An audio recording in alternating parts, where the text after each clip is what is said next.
Evangelho de Mateus, capítulo 24, a partir do verso número 6 e até ao verso 14, diz assim: E ouvireis de guerras e de rumores de guerras.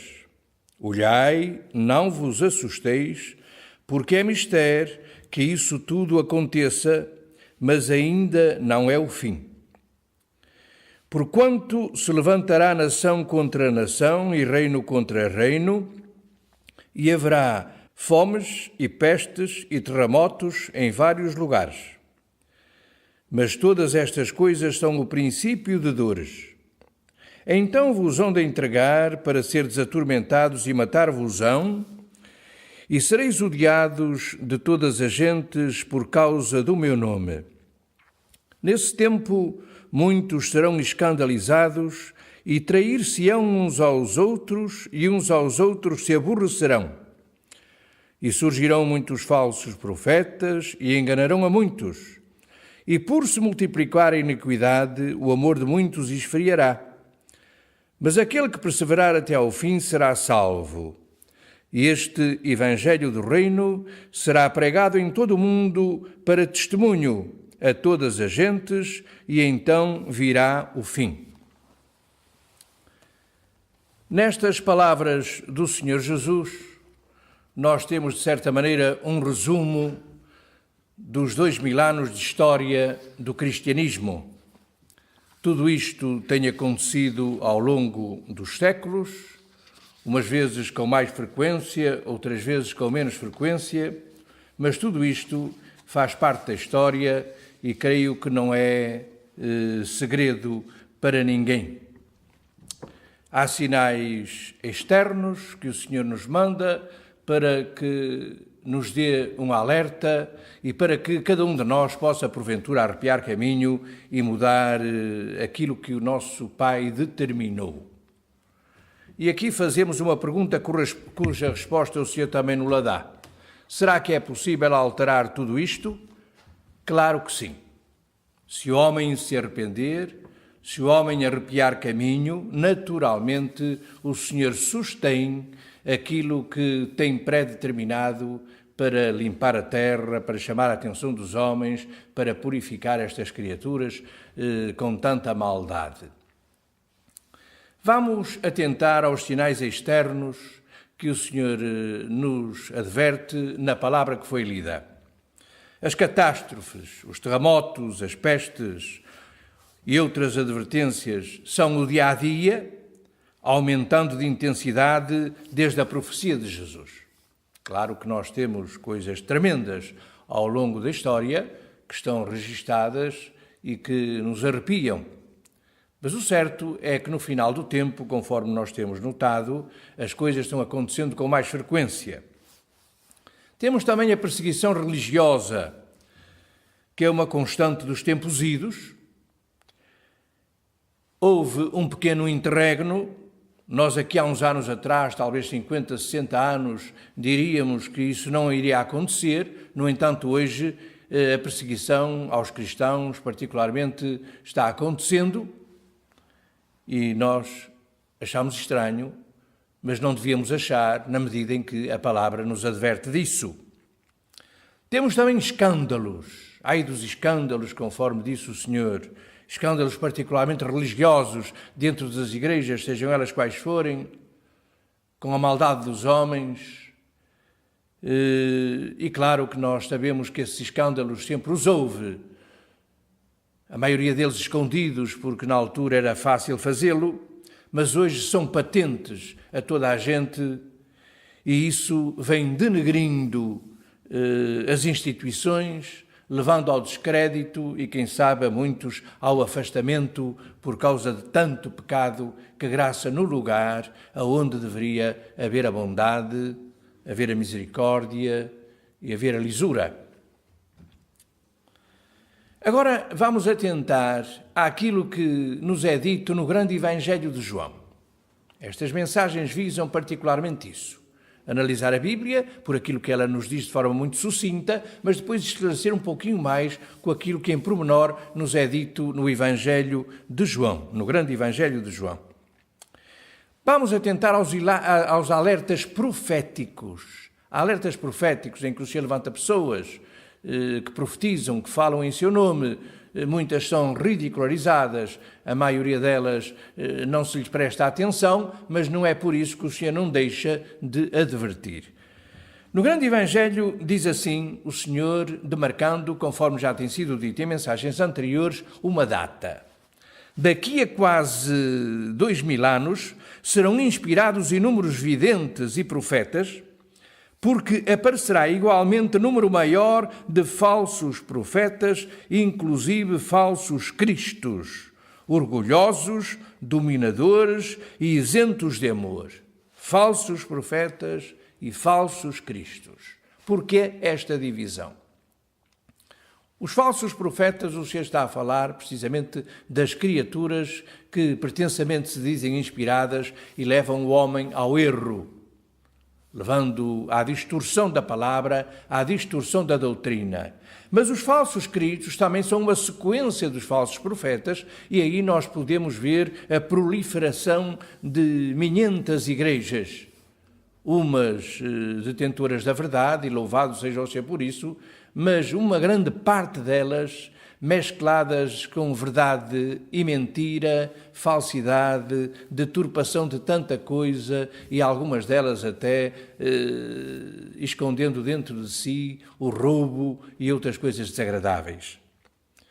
Então, diz o Senhor, os julgamentos serão subsequentes e raramente haverá soberano que não passe provação tremenda com o seu povo. Isso nós também vemos. Nos nossos dias e no passado, as próprias nações, degladiando-se entre elas nas muitas guerras que levantam entre si, mas também as dificuldades que existem hoje nas nações para manter o povo disciplinado e em determinada ordem. Os levantamentos, ao longo da história vemos isso. Hoje também continuamos a ver, porque os meios de comunicação social nos trazem isso de forma muito clara, diariamente. São alertas proféticos que o Senhor nos manda para que possamos estar atentos. Agora temos os sinais externos, aqueles sinais que eu costumo dizer, e aliás não sou eu que o digo, foi o Senhor que alertou para isso, que são os baldes de água fria para acordar o dorminhoco. Muitas vezes nós dormimos na nossa passividade do bem-estar, esquecemos-nos das coisas de Deus. E Ele muitas vezes tem de nos enviar os tais alertas, os tais despejar de água sobre o sonâmbulo para que ele possa acordar. Diz o Senhor, no final desta fase, iluminarei profetas cada vez maiores, e com eles os julgamentos aumentarão e se estenderão. E aqui o Senhor confirma aquilo que é dito na Escritura Bíblica, no Evangelho Bíblico de Mateus. Grandes terremotos, tempestades devastadoras e enchentes, carestias, guerras, fome, moléstias virulentas e outros males surgirão. E a fé, com exceção de poucos, se extinguirá no aço do orgulho humano e um povo desafiará outro. Não temos que dar qualquer tipo de explicação na medida que aquilo que está aqui escrito é de forma clara, é evidente e não precisa de mais nada. Depois o Senhor fala ainda de outros sinais. Sinais importantes no firmamento, que as pessoas não dão a importância. E hoje, meus queridos irmãos e irmãs, é muito fácil atentar a isso. Os meios de comunicação, a própria internet, as criaturas, cada uma delas com a sua máquina fotográfica na mão, através dos seus telemóveis modernos, elas tiram fotografias quando surge qualquer coisa de diferente. E são patentes a todos, as pessoas acham interessante, são sinais, são fenómenos e não passa disso. Somente os tais poucos, talvez porventura aqueles que para alguns sejam considerados fanáticos e religiosos, esses vão olhando cada sinal, vão atentando, isto é diferente, isto nunca aconteceu, isto é estranho, isto é um sinal do Senhor. Somente os meus fiéis e esparsos, diz o Senhor, com isto se alterarão. Enquanto os filhos do mundo classificarão isso tudo como raros sinais da natureza, cuspindo diante dos que ainda creem em mim. Desdenhando e continuando a sua vida de materialismo. Agora o Senhor, olhando para tudo isso e sabendo que o mundo está amadurecido para aquilo que irá acontecer, o nosso Pai querido nos transmite uma grande revelação. Uma revelação que veio na altura própria. Já não existe, e louvado seja o Senhor por isso, inquisição. Ninguém é levado à fogueira por ter um livro ou ler. As Bíblias já não são queimadas pela Igreja que se dizia detentora da doutrina de Cristo. E no século XIX, o Senhor levanta alguém que até hoje não houve igual, para transmitir de forma muito clara tudo aquilo que o homem precisa de saber. Desde a criação, desde o passado longínquo, ao seu ministério terreno, desde a sua infância, desde aquele encontro de Jesus com os doutores da lei naqueles 3 dias que esteve no templo, e depois toda a descrição pormenorizada daquilo que aconteceu em seu ministério, toda a doutrina que ele transmitiu, infelizmente interrompido, não chegamos sequer à morte, à ressurreição de Lázaro, àqueles talvez 15 dias que mediaram entre essa data e o sacrifício de Jesus. No entanto, aquilo que nós temos é suficiente. Diz o Senhor: eis que então virá a maior revelação. A minha descida à terra será prenunciada pelo julgamento maior e mais duro, e terá como efeito uma seleção total dos filhos do mundo pelo fogo, ou neste caso, pelo Espírito de Deus, pelo Espírito Santo, e a sua arma, que é a palavra dele, a sua palavra, a fim de que eu mesmo possa erigir outro viveiro para as criaturas verdadeiras desta terra, perdurando até ao final da mesma. É um conhecimento que não é novo, é velhíssimo, porque isto tudo que nos foi transmitido através do grande Evangelho e outros escritos, foi dito pelo Senhor quando esteve nesta terra no seu ministério. Só que ao longo dos séculos foi escondido, esquecido, e era necessário que o Senhor transmitisse isso. Por isso ele fala, eis, então virá a maior revelação. É um conhecimento para salvar uns poucos. O que aconteceu com o ministério de Jesus quando ele chegou? Era seu propósito salvar todo o seu povo. Todo o Israel devia vir ao conhecimento do Senhor. Ele mesmo disse à mulher de Samaria que a salvação vinha dos judeus. Era aquele povo do qual iria nascer o Messias, que iria trazer toda a verdade, o conhecimento. No entanto, o povo não quis, e como os irmãos sabem, e as irmãs sabem, o Senhor chorou sobre Jerusalém, dizendo: quantas vezes quis eu ajuntar-vos como a galinha ajunta aos pintos, e vós não quisestes. A luz que tendes, que era a palavra, o conhecimento, a lei, vai-vos ser tirada e transposta para os gentios, que me aceitaram, abriram o seu coração, receberam a minha palavra e, de certa forma, vão ser eles aqueles que vão proclamar a verdade quando devia ser o povo. O mesmo acontece hoje. O povo chamado de Deus, a maioria, a percentagem grande, ela não está alerta. E o Senhor está levantando um povo novo, chamemos assim, alguém que está receptivo à sua palavra, para poder proclamar esta verdade aos 4 cantos, conforme nós vimos na leitura bíblica, este Evangelho do Reino será pregado a todas as gentes e então virá o fim. E hoje os meios de comunicação permitem-nos divulgar esta verdade rapidamente. Agora, para nós, meus irmãos, os conhecedores da luz completa, porque essa é a designação que o Senhor dá à sua revelação, devemos esclarecer e usar de amor para com todos.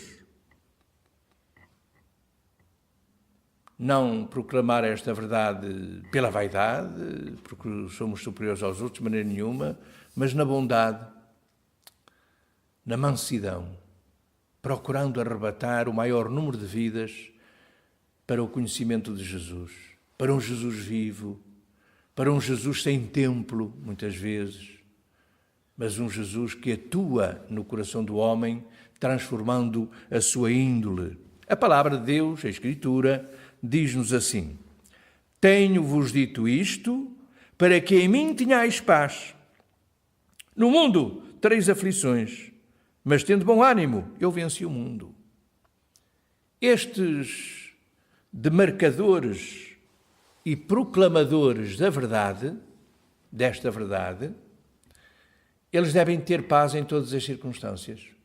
Ao invés da outra gente, não devem ficar nem aborrecidos, nem alarmados pelos sinais externos, na medida que sabem que o Senhor os tem preservado para esta divulgação do Evangelho, de certa forma para esta evangelização, e, portanto, têm de a transmitir na paz.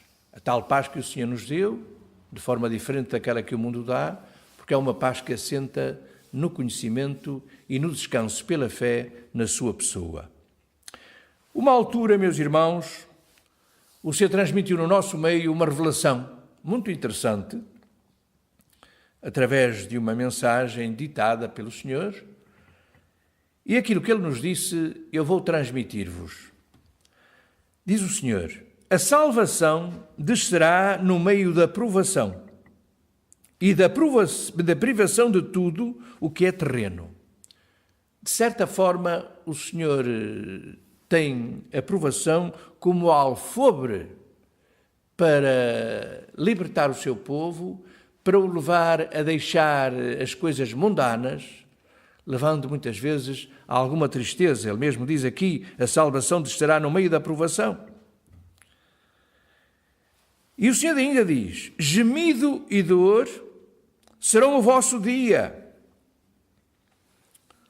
onde o vosso amor será o meu alimento vivo. Gemido e dor.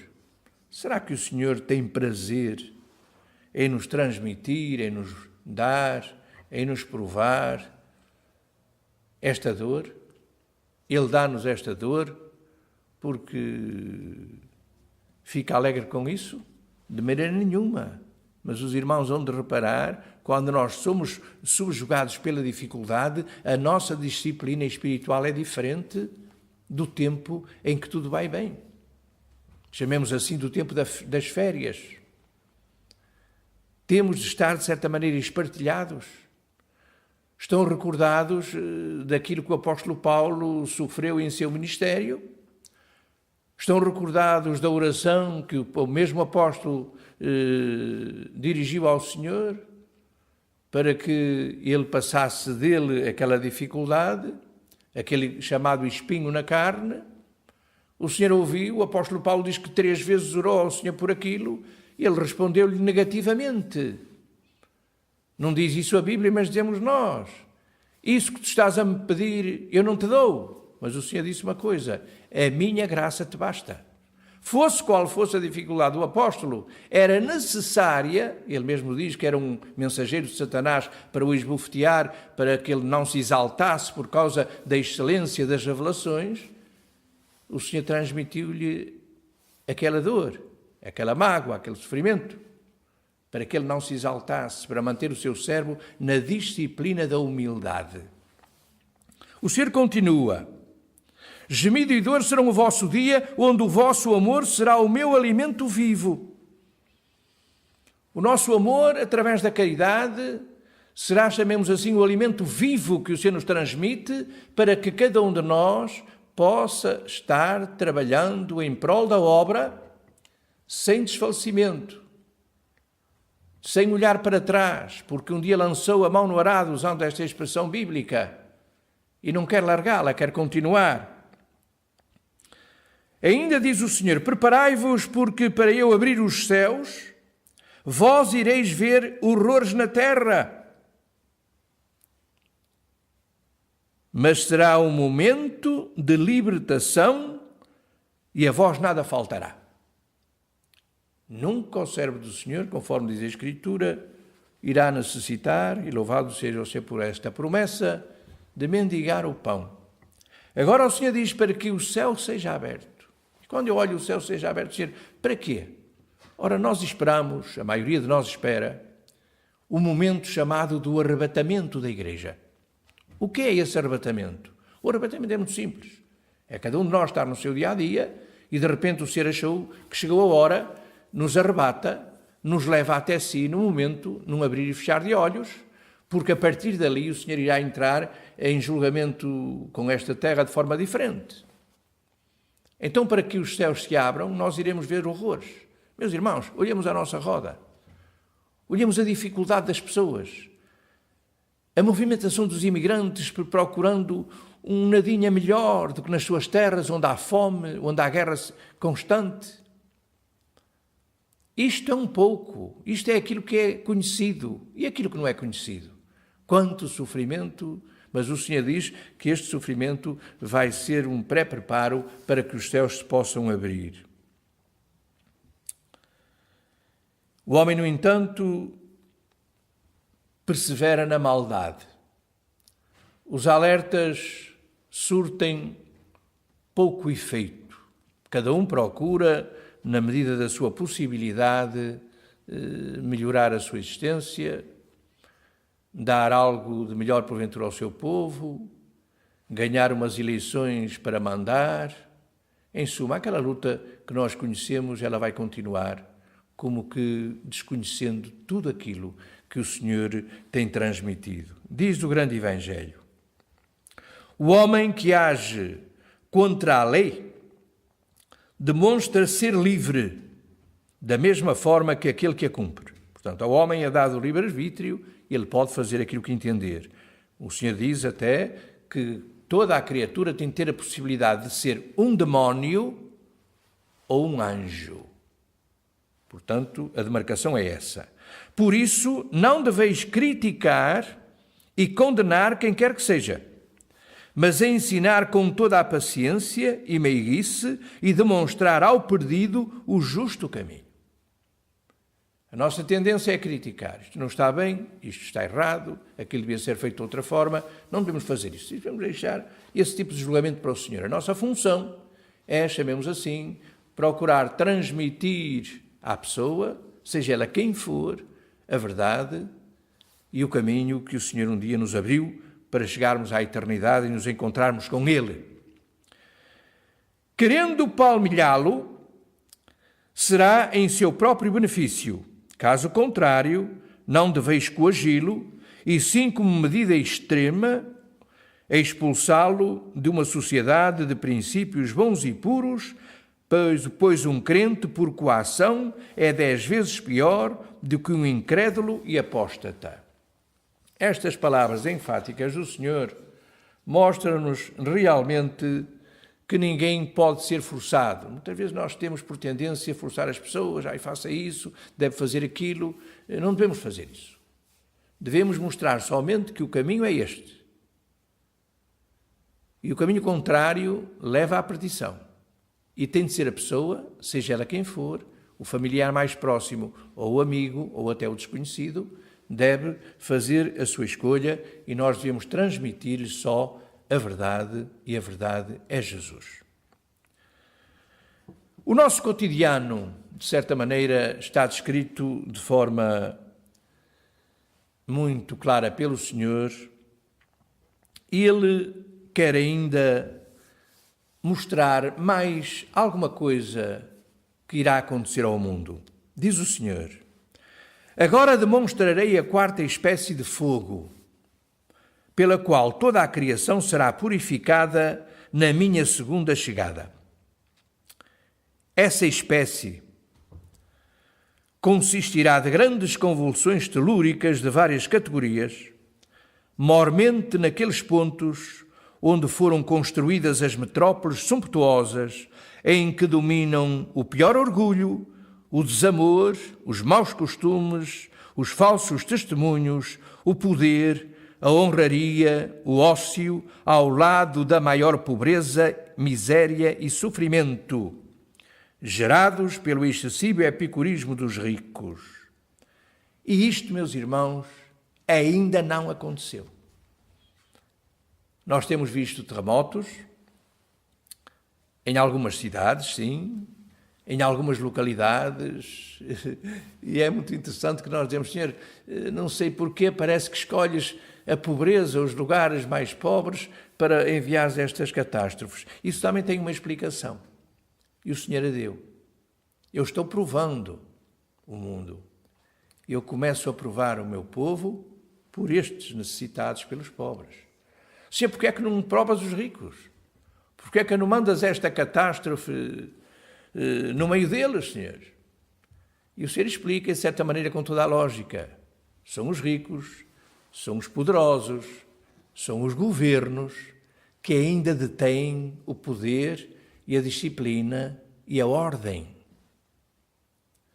Se eu mandasse isto que estou mandando a muitos povos, muitos deles até carentes, aos ricos, iria haver por antecipação uma anarquia plena, uma desordem total no planeta. Eu ainda não quero isso. Por isso é que o Senhor diz que isto vai acontecer, mas ainda não está acontecendo. Imaginemos um grande terremoto em cidades como Nova Iorque, por exemplo, outras com aqueles edifícios enormes e coisas por aí, e nós veríamos aquilo que ia acontecer. Agora o Senhor fala de uma outra coisa que raramente nós damos importância. Diz assim o Senhor: ao lado da maior pobreza, miséria e sofrimento gerados pelo excessivo epicurismo dos ricos, conforme foi dito. E o Senhor ainda aclara: em tais cidades surgirão por ganância fábricas em grandes proporções, e em vez de mãos humanas, trabalharão fogo e água, em união com milhares de máquinas artísticas de aço. Esta é a explicação que o Senhor dá. Nós não damos importância a isso. Achamos muito bonito a indústria, as coisas serem feitas aos milhares em pouco tempo por máquinas. E esquecemos-nos que isso foi o maior engano de Satanás, porque trouxe à humanidade o desemprego, a miséria, e ao invés de serem as mãos humanas a trabalhar para que cada um possa ter a dignidade do seu salário e viver dele, nós encontramos máquinas fazendo o trabalho do homem. E perguntamos, logicamente, porque a resposta é só olhar à nossa volta. E as criaturas? As criaturas vivem de subsídios para poderem estar calmas. As criaturas têm desemprego. Os jovens com 20 e 30 anos, alguns deles nunca souberam o que é trabalhar. Crianças nascem em famílias que nunca viram sequer os pais sair para o trabalho. E tudo isso, meus queridos irmãos, é o homem a enterrar-se a si mesmo. Claro está que o nosso Pai tem de pôr ordem nisto. E para pôr ordem nisto, não é meigo. Irá ser com catástrofes tremendas que levarão o homem a ser reduzido à face da terra. Conforme nos diz o livro de Zacarias, lá no capítulo 13, no finalzinho, 2 partes da terra serão extirpadas. Agora o Senhor fala de outra coisa que nós chamamos de aquecimento global. Quando tais máquinas, pelo poder do fogo, tiverem atingido a sua culminância, a atmosfera telúrica será tão fortemente carregada com gases incendiáveis que se incendiarão cá e acolá, reduzindo tais centros e arrabaldes em cinza e poeira, inclusive os habitantes.